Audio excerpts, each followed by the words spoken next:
Hi viewers, happy day to all of you. నేను మీ doctor Srinivas Gangishetti. మీరు చూస్తున్నారు doctor Gangishetti academy YouTube channel. మీరు ఈ ఛానల్ని ఇప్పటివరకు సబ్స్క్రైబ్ చేసుకుని ఉండకపోతే డాక్టర్ గంగిశెట్టి అకాడమీ పక్కన సబ్స్క్రైబ్ అనే పదం ఉంటుంది. ఆ పదాన్ని క్లిక్ చేయండి. మీరు నా ఛానల్లో సబ్స్క్రైబ్ అయిపోతారు. క్లిక్ చేశారు కదా, సబ్స్క్రైబ్ అయిపోయారు. Thank you.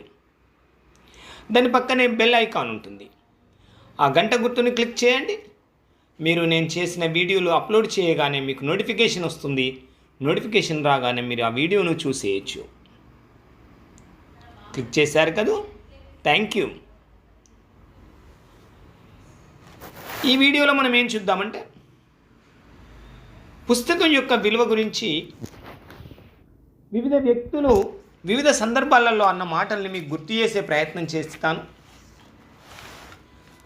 నేటి ప్రపంచంలో యువతి యువకులు, ప్రధానంగా చదువుకునే విద్యార్థులు ఏమనుకుంటున్నారు? వారి చేతిలో విశ్వజ్ఞానం ఉందనుకుంటున్నారు. వారి చేతిలోకి విశ్వజ్ఞానం ఏ విధంగా వచ్చింది?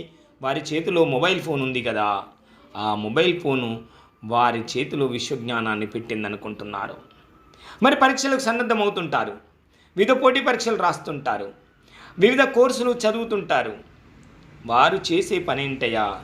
సాధారణంగా వారు చేసే పని ఏంటంటే పీడిఎఫ్లు డౌన్లోడ్ చేసుకోవడం, 4 వీడియో బిట్లు వినడం, 4 వీడియో బిట్లు చూడడం, దాని నుండి మరియు ఈ 4 పీడిఎఫ్ల నుండి చదువుకున్నటువంటి సంక్షిప్తమైన జ్ఞానాన్ని సముపార్జించినమని భావిస్తూ పరీక్షలకు సన్నద్ధమవుతున్నారు. పరీక్షలు రాస్తున్నారు, ఫలితాలు వచ్చేస్తున్నాయి. ఆనవాయితీగా వారి రిజల్ట్ చూసేసుకుంటున్నారు. యువతలో చాలామంది చేసే పని ఇదే అని నేను భావిస్తున్నాను. మరి ఈ సందర్భంలో ప్రపంచంలోని జనంపై బలీయమైన ముద్ర వేసినటువంటి నాయకులు, రచయితలు, నటులు పుస్తకం గురించి, అక్షరం గురించి, చదువు గురించి వివిధ సందర్భాల్లో వెలువచ్చినటువంటి అభిప్రాయాలను మీ ముందుకు తీసుకొచ్చే ప్రయత్నమే ఈ వీడియో. మీరు ఎన్ని పీడిఎఫ్లు మీ వద్ద ఉన్నా, ఎన్ని పీడిఎఫ్లు మీరు డౌన్లోడ్ చేసుకొని ఉన్నా, మీరు ఒక విషయంపై సమగ్ర అవగాహన పెంచుకోవాలనుకుంటున్నారా? లేదు ఒక అంశముపై ఒక అభిప్రాయానికి రావాలనుకుంటున్నారా? లేదు ఒక పోటీ పరీక్షలో విజయం సాధించాలనుకుంటున్నారా? లేదు యువతపై మీదైన ధనాత్మక ముద్ర వేయాలనుకుంటున్నారా? లేదు మీరు గెలుపును ముద్దాడాలనుకుంటున్నారా? సందర్భం ఏదైనా, సమస్య ఎటువంటిదైనా, మీరు ఏ వయస్సు వారైనా, మీకు కావలసిన పరిష్కారాలలో ఉత్తమమైన పరిష్కారము పుస్తకం పఠనం అని మనం చెప్పవచ్చు. ఈ వీడియోలో మనము ఒక్కొక్క వ్యక్తి, సమాజంపై బలీయమైన ముద్ర వేసిన వ్యక్తులు, కొంతమంది వివిధ సందర్భాలలో పుస్తకం గురించి ఏం చెప్పారో చూద్దాం. మహాత్మా గాంధీ గారిని ఒక సందర్భంలో మీకు ₹1 కోటి కనుక దొరికినట్లయితే మీరేం చేస్తారని అడిగిన సందర్భంలో వారన్న మాట ఏంటంటే, ఆ ₹1 కోటితో నేను గ్రంథాలయాన్ని స్థాపిస్తా అన్నారు. చూడండి ఎంత ఉత్తమమైన అభిప్రాయం. ఒక గ్రంథాలయంలో ఏముంటాయి? వివిధ రకాల పుస్తకాలు ఉంటాయి, ఎవరికి సంబంధించిన పుస్తకాలు ఉంటాయి. అనేక వ్యక్తులకి, అన్ని రంగాల వ్యక్తులకు కావాల్సిన పుస్తకాల సముదాయమే గ్రంథాలయం. కాబట్టి మహాత్మా గాంధీ గారు చెప్పినటువంటి గ్రంథాలయంలో ఉన్నటువంటి పుస్తకాల పఠనమే అనేక సమస్యలకు పరిష్కారాన్ని చూపిస్తుందని మనం అనుకోవచ్చు. బెర్ట్రాండ్ రస్సెల్ గారి అభిప్రాయం. బెర్ట్రాండ్ రస్సెల్ గారు అభిప్రాయం వెలిబుచ్చిన దానిని మనం ఆలోచించినట్లయితే, ఆ విషయాన్ని విన్నట్లయితే మనం ఒక లోతైనటువంటి ఆలోచనకు వెళ్ళేటటువంటి అవకాశం ఉంది. ఆయన అంటారు ఏమనంటే, మీరు నేనే చనిపోయిన తర్వాత నా సమాధిపై రాయండి, పుస్తకాల పురుగు శాశ్వత నిద్రలో ఉన్నదని. అంటే చూడండి, వారు ఆ కాలంలో సమాజంపై ఎంత ప్రభావాన్ని కలిగించారు. వారన్నారు, నేను పుస్తకాల పురుగుతో పోల్చుకున్నారు బెర్ట్రాండ్ రస్సెల్. కాబట్టి పుస్తకాలు ఎంత గొప్పవో ఆలోచించండి. తన పుట్టినరోజుకి పుస్తకాలను కానుకగా ఇవ్వాలన్న వ్యక్తి ఎవరో తెలుసా? వారే, ఆ మహానుభావుడే, ఆ గొప్ప వ్యక్తి లెనిన్. తన పుట్టినరోజుకి పుస్తకాలు ఇవ్వమనగానే లక్షల కొలది పుస్తకాలు బహుమానంగా వచ్చి పడ్డాయి. అంటే చూడండి, లెనిన్కి పుస్తకాలపై ఉన్న అభిప్రాయం ఎంత గొప్పదో. కానుకలంటే డబ్బులు అంటాం మనం, కానుకలంటే బంగారం అంటాం మనం, కానుకలంటే డైమండ్స్ అంటాం మనం, కానుకలంటే ఇంకేదో అంటాం. ఎన్ని రకాల వస్తువులు ఇచ్చినా సంతోషపడిన ఈ సమాజంలో పుస్తకం బహుమానంగా కావాలి, పుస్తకం ఒక గిఫ్ట్గా కావాలి, ఒక పుస్తకం ఒక పుట్టినరోజు బహుమతిగా కావాలని కోరుకున్నటువంటి లెనిన్ అభిప్రాయాన్ని మనం పరిశీలించినప్పుడు పుస్తకం యొక్క విలువేంటో మనకు అర్థమవుతుంది.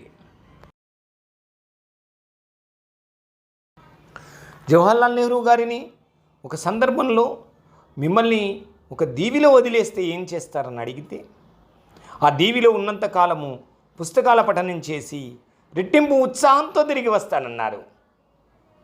అంటే పుస్తక పఠనం ఎంత ఆనందాన్ని ఇస్తుందో ఆలోచించండి, ఎంత సంతోషాన్ని ఇస్తుందో ఆలోచించండి, సంతోషాన్ని ఎలా రెట్టింపు చేస్తుందో ఆలోచించండి.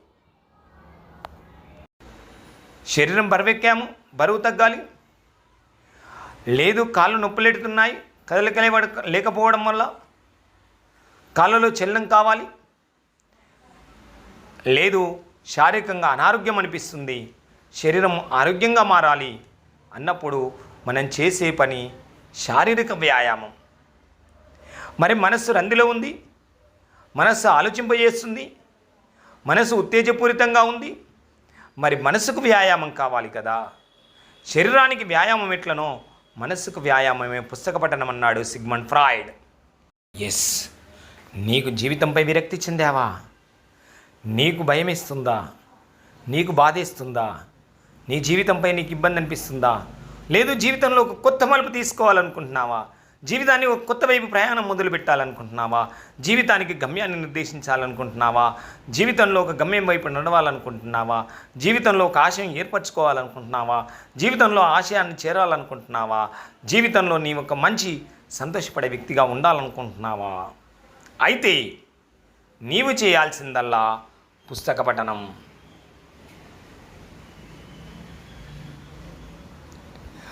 నీవు చేయాల్సిందల్లా ఒక మంచి పుస్తకాన్ని చదవడం మొదలుపెట్టమన్నాడు.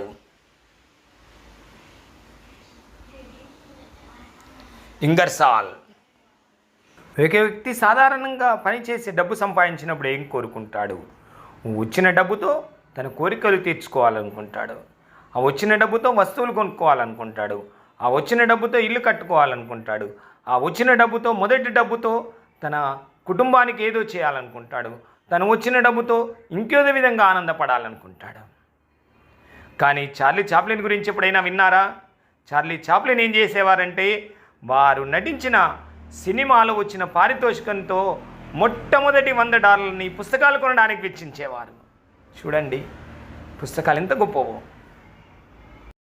ఒక పిల్లవాడి ఒక బర్త్డేకి ఇవ్వాల్సిన గిఫ్ట్ గురించి జరిగే చర్చలో ఈరోజు కుటుంబాలన్నీ ఏం ఆలోచిస్తున్నాయి? ఈరోజు పిల్లల బర్త్డేలకు వెళ్ళేటటువంటి వ్యక్తులు ఎలాంటి బహుమతులు తీసుకెళ్తున్నారు? మీరు గమనించినట్లయితే కొందరు చాక్లెట్లు తీసుకొస్తారు, కొందరు పెన్నులు తీసుకొస్తారు, కొందరు కేకులు తీసుకొస్తారు, కొందరు డ్రెస్సులు తీసుకొస్తారు, కొందరు విలువైన ఆభరణాలు తీసుకొస్తారు, ఇంకేదో వస్తువు తీసుకొచ్చే ప్రయత్నం చేస్తారు. కానీ విన్స్టన్ చర్చిల్ ఏమన్నారో తెలుసా? ఒక సందర్భంలో పిల్లలకు పుట్టినరోజు బహుమతిగా ఇవ్వాల్సిన అత్యంత ముఖ్యమైన వస్తువు ఏదయ్యా అంటే పుస్తకం అని చెప్పారు. అంటే పుస్తకం పిల్లల భవిష్యత్తును ఏ విధంగా ప్రభావితం చేస్తుందో ఆలోచించండి. పిల్లలు సన్మార్గంలో వెళ్ళడానికి పుస్తకాలు ఎంత బాగా ఉపయోగపడతాయో ఆలోచించండి. నీవు ప్రపంచంలోని 7 వింతల్ని చూసి రావాలనుకుంటున్నావా? భారతదేశంలోని చార్మినార్ చూడాలనుకుంటున్నావా? భారతదేశంలోని రెడ్ ఫోర్ట్ చూడాలనుకుంటున్నావా? భారతదేశంలోని ఇండస్ట్రీలన్నీ చూసి రావాలనుకుంటున్నావా? నదీ తీర ప్రదేశాలను వెళ్ళి రావాలనుకుంటున్నావా? నీవు ప్రపంచంలోని మూల ప్రదేశాలన్నీ చూసి రావాలనుకుంటున్నావా? ప్రతి మూల తిరగాలని ఆశపడుతున్నావా? ప్రతి ప్రదేశాన్ని చూడాలని ఆశపడుతున్నావా? అయితే గ్రంథాలయానికి వెళ్ళమన్నాడు టెస్కార్ట్స్. అంటే గ్రంథాలయంలో ప్రపంచంలో ఉన్నటువంటి అన్ని ప్రదేశాలకు సంబంధించిన జ్ఞానం నీకు దొరుకుతుందన్నమాట. ప్రతి ప్రదేశంపై నీకు ఒక అవగాహన కల్పించేటటువంటి పుస్తకాలు లభిస్తాయన్నమాట. పుస్తకాల్లో అంత జ్ఞానం నిమిడి ఉన్నదని అన్నమాట.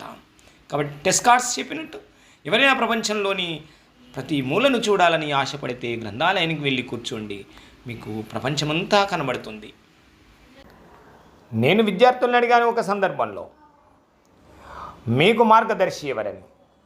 కొందరు చెప్పారు మా మార్గదర్శి మా గురువని. కొందరు చెప్పారు మా మార్గదర్శి మా తల్లి అని, కొందరు చెప్పారు మా మార్గదర్శి మా తండ్రి అని, కొందరు చెప్పారు మా మార్గదర్శి ఈ వ్యక్తి ఆ వ్యక్తి అని. కానీ జూలియస్ సీజర్ ఏమన్నాడో తెలుసా? 1000 పుస్తకాలు చదివిన వాడుంటే నాకు చూపండి, ఆ 1000 పుస్తకాలు చదివిన వ్యక్తిని నాకు పరిచయం చేయండి, ఆయనే నా మార్గదర్శి అన్నారు. అంటే చూడండి, 1000 పుస్తకాలు పఠనం చేసిన వ్యక్తి ఎన్ని అనుభవాలను మూటగట్టుకొని ఉంటాడు, ఇంత జ్ఞానాన్ని సంపాదించుంటాడు. జూలియస్ సీజర్ లాంటి వాడే పుస్తకాల పఠనం చేసిన వ్యక్తి తన మార్గదర్శిగా నిర్ణయించుకున్నాడంటే పుస్తక పఠనం ఎంత గొప్పదో ఆలోచించండి. పుస్తకాలు మనల్ని ఏ విధంగా ప్రభావితం చేస్తాయో ఆలోచించండి. పుస్తకం మనల్ని ఎంత ముందుకు తీసుకెళ్తుందో ఆలోచించండి. పుస్తకం మన సమస్యలకు పరిష్కారం ఎలా చూపెడుతుందో ఆలోచించండి. ఆల్బర్ట్ ఐన్స్టీన్ గారిని ఒక సందర్భంలో ప్రపంచంలో మానవుడు సృష్టించిన అత్యంత గొప్ప వస్తువు ఏదయ్యా అని అడిగినప్పుడు ఆయన ఏమాత్రము ఆలోచించకుండా, ఏమాత్రము సందేహం లేకుండా స్పష్టంగా చెప్పినటువంటి విషయం ఏంటో తెలుసా? ప్రపంచంలో మానవుడు సృష్టించిన అద్భుతమైన వస్తువు పుస్తకం అన్నాడు. కాబట్టి మిత్రులారా, పుస్తకం ఎంత గొప్పదో ఆలోచించండి. పుస్తకం ఎన్ని విషయాలకు పరిష్కారమో ఆలోచించండి. ప్రపంచంలో అత్యంత అద్భుతమైన వస్తువులలో పుస్తకం ఒకటని మనం గ్రహించాము. కాబట్టి పుస్తకాలను చదవండి, ఉన్న స్థితి నుండి ఉన్నత స్థితికి ఎదగండి, మంచి ఉద్యోగాలలో స్థిరపడండి, మంచి ఎంటర్ప్రెన్యూర్స్గా ఎదగండి, మంచి సమాజ నిర్మాణంలో భావి భారత పౌరులుగా మీ వంతు పాత్ర పోషించండి. యువతి యువకులారా, మీకు ఈ వీడియో నచ్చినట్టయితే తప్పనిసరిగా లైక్ చేయండి, షేర్ చేయడం మర్చిపోకండి. ఎందుకంటే నీవు బాగుపడాలి, నీతో పాటు సమాజం బాగుపడాలి. కాబట్టి అందరం బాగుండాలని కోరుకునే మీరందరూ ఈ వీడియోని ఎక్కువ మందికి షేర్ చేస్తారని ఆకాంక్షిస్తూ మీరు ఒక లైక్ ఇవ్వడం అయితే మర్చిపోకండి. ఉంటాను మరి. Thank you.